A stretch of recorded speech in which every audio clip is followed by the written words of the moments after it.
इस वक्त मौजूद हैं होटल कान्हा श्याम में, जहाँ हमारे साथ संघर्ष की मिसाल दीपा मैम मौजूद हैं। हम अमर उजाला से संवाद न्यूज एजेंसी के लिए सोनाली सिंह। आइए दीपा मैम की संघर्ष की कहानी उन्हीं की जुबानी सुनते हैं। मैम, सबसे पहले आप संघर्ष की अपनी एक कहानी बताइएगा। मैं उसे संघर्ष की कहानी नहीं कहती, मैं उसे कहती हूँ सीखने की, लगातार सीखने की कहानी। कुछ ऐसी ज़िंदगी के उतार चढ़ाव रहे जो शायद सबकी ज़िंदगी में आते हैं, अलग अलग रूप में आते हैं, अलग अलग ढंग से आते हैं। और जैसा कहा जाता है कि किसी भी परिस्थिति में आप अपनी मनस्थिति कैसे रखते हैं और मनस्थिति को आप कंट्रोल कैसे करते हैं, इस माध्यम से कि आप चॉइसेस में चुनते क्या हैं अपने भावों के लिए, क्या आप उसको उदासी में डाल देते हैं या खुशी में डाल देते हैं। वहाँ पे आपकी एजुकेशन, शिक्षा काम आती है। आपके गुरुजन, परिजन जो आपको सिखाते हैं, हम अक्सर उसको भूल जाते हैं और ये नकारात्मक जो शब्द रहते हैं, डिप्रेशन या सैडनेस, तो मेरी ज़िंदगी में भी ऐसे उतार चढ़ाव रहे। बचपन में ट्यूमर हुआ, उसकी वजह से मैं लकवाग्रस्त हुई, चल नहीं पाई। मेडिकल तकनीकी कम थी तो बहुत देर से पता चला कि शायद पीठ में रीढ़ की हड्डी के अंदर कुछ ब्लॉकेज है। फिर ऑपरेशंस हुए, उसके बाद जो ट्यूमर था उसे निकाला गया और फिजियोथेरेपी हुई। 4-5 साल मैं नहीं चली। एक महिला बच्ची, एक लड़की का अपंग हो जाना समाज कैसे देखता है, ये मैंने बचपन में देख लिया था और समझ भी लिया था। लेकिन ठीक होने के बाद शायद बीमारी पीछे रह गई और लगा ज़िंदगी अब खुश है। खुश तो अब भी है, लेकिन लोगों की परिभाषा में एक बार पुनः चुनौती लौट कर आई और इस बार मेरी बिटिया का एक्सीडेंट होता है। और जब उनको हेड इंजरी होती है, उन्हें भी पैरालिसिस होता है। और उनके पैरालिसिस में मुझे ये समझ आया जो कुछ बातें बचपन में नहीं समझ आई थी, कि वाकई क्या हम एक पढ़े लिखे समाज में रहते हैं या एक धार्मिक समाज में रहते हैं, जिसमें हमेशा यही सिखाया जाता है दूसरे की मदद करें, दूसरे को खुशी दें, दूसरे की निंदा ना करें। लेकिन वो विचार कहाँ चले जाते हैं जब आप एक अपंग बच्ची को देखते हैं तो कहते हैं अरे ये तो बोझा है, भगवान इसे उठा ले। तो ये वाली जो सोच थी वो मैं एक बार दोबारा देखी, तीसरी बार फिर देखी जब दूसरी बेटी हुई। लोगों ने कहा कि अरे पहली बेटी अपंग है और दूसरी भी बेटी हो गई, बेटा हो जाता। एक बार फिर सुनी जब लगभग 30 वर्ष की आयु में मेरे ट्यूमर लौट कर आए और इस बार जिंदगी और मौत से लड़ते हुए ट्यूमर की जब सर्जरीज खत्म हुई तो शरीर छाती के नीचे लकवाग्रस्त रह गया और आजीवन मुझे व्हीलचेयर पे रहना है, ऐसा डॉक्टर्स ने कहा। और वो आगे चल के सत्य भी हुआ। हालांकि मैंने नए शरीर को सीखा, मेहनत करी, अपनी इमोशंस, अपनी भावनाओं पे काबू रखा, लेकिन समाज की सोच ने जितनी अपंगता दी उतनी शायद शरीर ने खुद को नहीं दी। इसको मैं कहती हूँ एबिलिटी बियॉन्ड डिसेबिलिटी। मुझे लगा कि कुछ तो करना है, इसी शरीर से लोगों की मानसिकता बदलनी है, क्योंकि मेरे लिए जितना ज़रूरी नहीं है उतना मेरी बच्ची जैसे और बच्चियों के लिए, क्योंकि मेरी बेटी भी बड़ी हो रही थी और मैं नहीं चाहती थी कि उसके अंदर कोई हीन भावना रह जाए। तो एक माँ होने के नाते ये मेरी दायित्व था कि मैं अपनी बच्ची को वो समाज दूँ जो मैं अपने लिए चाहती हूँ। और इसी होड़ में कुछ करती चली गई, जिसमें प्रयागराज का एक बहुत बड़ा रोल है। मैंने यमुना नदी 2008 बहाव के विपरीत संगम के पास गऊ घाट पे बहाव के विपरीत तैर कर इसी शरीर से पार किया, जो कि आगे चल के वर्ल्ड रिकॉर्ड बना।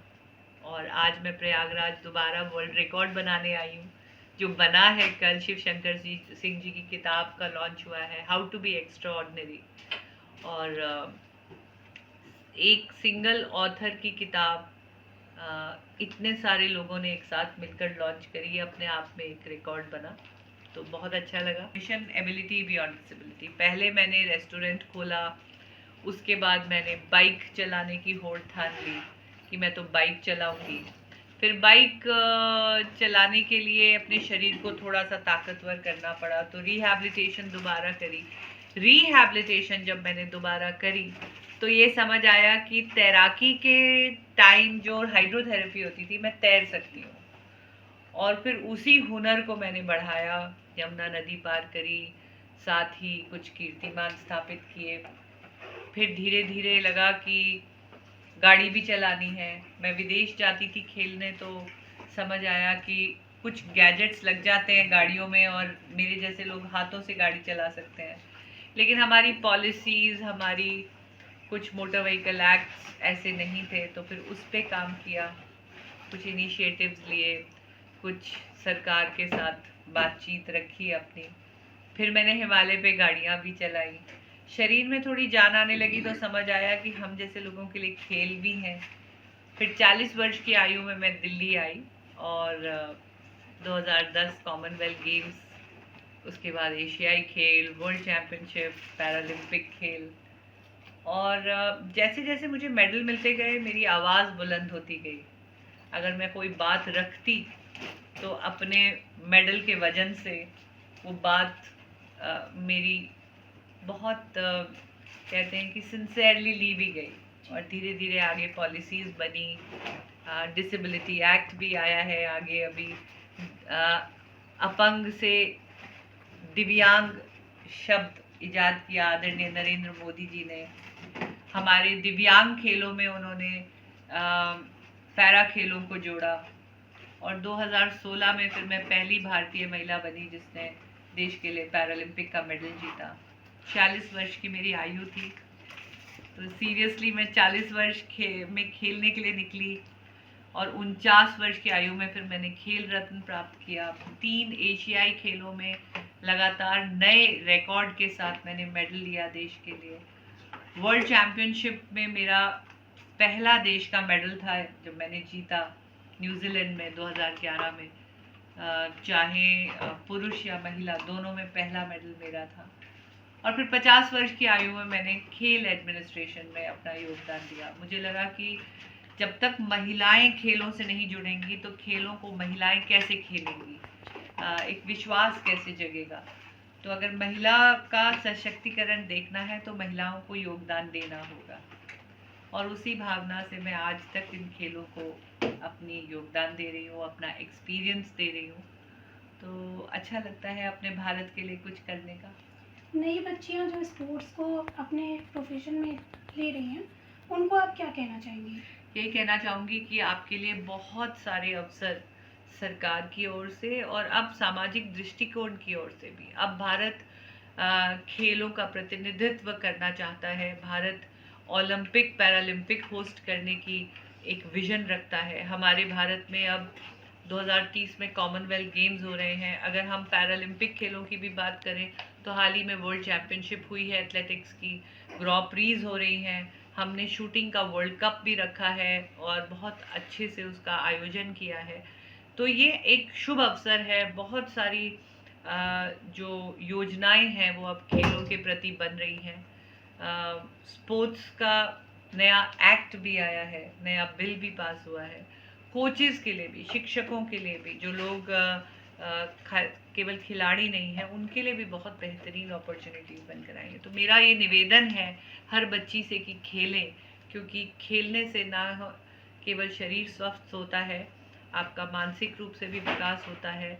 और जब आप खेलते हैं तो जीवन की परिस्थितियों के लिए आप तैयार होते हैं, क्योंकि चोट भी लगती है, हार भी मिलती है, फिर दोबारा जीतने की प्रेरणा होती है और आप एक मेल जोल की भावना से खेलते हैं। तो खेल आपको जीवन के लिए तैयार करता है, केवल मेडल जीतने के लिए नहीं तैयार करता है। तो खेलिए और जितनी भी सुविधाएं आपको आज प्राप्त हैं उनका पूरा पूरा प्रयोग कीजिए। खेल में सफलता पाने के लिए लड़कियों को क्या करना चाहिए? खेल में सफलता पाने के लिए हम जेंडर शब्द का इस्तेमाल नहीं कर सकते कि लड़कियों को क्या करना है या लड़कों को। मेहनत का कोई जेंडर नहीं है, इच्छा शक्ति का कोई जेंडर नहीं है, पौष्टिक भोजन खाने में कोई जेंडर नहीं है। बराबर के अवसर जब मिल रहे हैं तो उन्हें लीजिए। और महिला को एक ही मैं अलग से जो संदेश दूंगी कि आप किसी भी रूप में शारीरिक रूप से कम नहीं हैं। मैंने 1/3 शरीर से देश के लिए अनेकों मेडल जीते हैं और आज 56-57 साल की उम्र में भी मैं कुछ ना कुछ देश के योगदान के लिए कर रही हूँ। तो महिला का शरीर कभी कमज़ोर नहीं होता, और जो आपका इच्छा शक्ति है, अगर वो प्रबल है और सीखने की आप इच्छा रखती हैं, तो आप बहुत अच्छा स्पोर्ट्स में कर सकती हैं। खेल में दिव्यांग के लिए क्या अवसर है? खेल में दिव्यांग के लिए सभी अवसर है। मैं आपके आगे एक जीता जागता उदाहरण हूँ। पद्मश्री भी है, खेल रत्न भी है, अर्जुन अवार्ड भी है, और सरकार की ओर से इतनी खूबसूरत नीतियाँ हैं जिसमें आपको पूरा करियर बनाने का प्रावधान है। आपको मेडल के लिए पेंशन भी है, आपके लिए कैश अवार्ड भी हैं। तो खेलों में आप एक फुल फ्लेजेड, मैं तो जब दिल्ली आई थी तो मेरी जेब में 10,000 रुपये भी नहीं थे, और आज मैं दिल्ली जैसे शहर में घर खरीद कर, गाड़ी खरीद कर अच्छे से निर्वाह कर रही हूँ। तो एक आत्मनिर्भरता का भी स्रोत है खेल। इंटरनेशनल वुमेंस डे पे आप महिलाओं को क्या कहना चाहेंगी?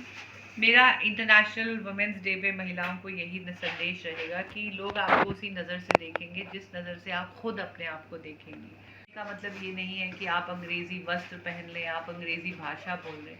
मुझे लगता है लिबरेटेड वुमन या मॉडर्न वुमन वो है जो अपने सपनों को उड़ान देने की शक्ति रखती हो, और अपने भारत की परंपराएं, खान पान, हमारी जो एक बहुत रिच हेरिटेज है, उसको प्राउड फील करके और फिर अपने लिए एक आइडेंटिटी बना के। और कंपटीशन नहीं है दो जेंडर के बीच। महिला सशक्तिकरण का मतलब कंपटीशन विद अपोजिट जेंडर नहीं है। महिला सशक्तिकरण का मतलब है कि आप कैसे अपना स्थान बनाकर और अपने हुनर को और अच्छा बनाकर अपने लिए एक प्रबल स्थान बनाएं और सबको साथ लेकर चलें। वो वुमन मैं असली मायने में लिबरेटेड मानती हूँ, और जो अपने देश के लिए छोटा ही सही कोई योगदान कर पाए। एक रैंप बनवा दीजिए, अपने एरिया को स्वच्छ कर दीजिए, एक पेड़ लगा दीजिए, तो भी आपने देश की सेवा कर दी है। आपकी सफलता का मूल मंत्र क्या रहा? सफलता का मूल मंत्र लगातार सीखते रहना, क्योंकि जैसी परिस्थिति रही, उस चुनौती का सामना कैसे करना है, कौन सा हुनर अपनाना है जिससे मैं उसका निवारण ढूंढ सकूं। Thank you so much. बहुत बहुत धन्यवाद। मैं अपना नाम बता दीजिए, परिचय। मैं दीपा मलिक, पद्मश्री खेल रत्न अर्जुन अवार्डी, पैरा एथलीट, पहली महिला हिंदुस्तान की जिसने देश के लिए पैरालंपिक मेडल जीता है। आपके राज्य की खबरें, आपके शहर की खबरें सबसे पहले जानने के लिए देखते रहें अमर उजाला। चैनल को सब्सक्राइब जरूर कर लें और पाएं हर अपडेट।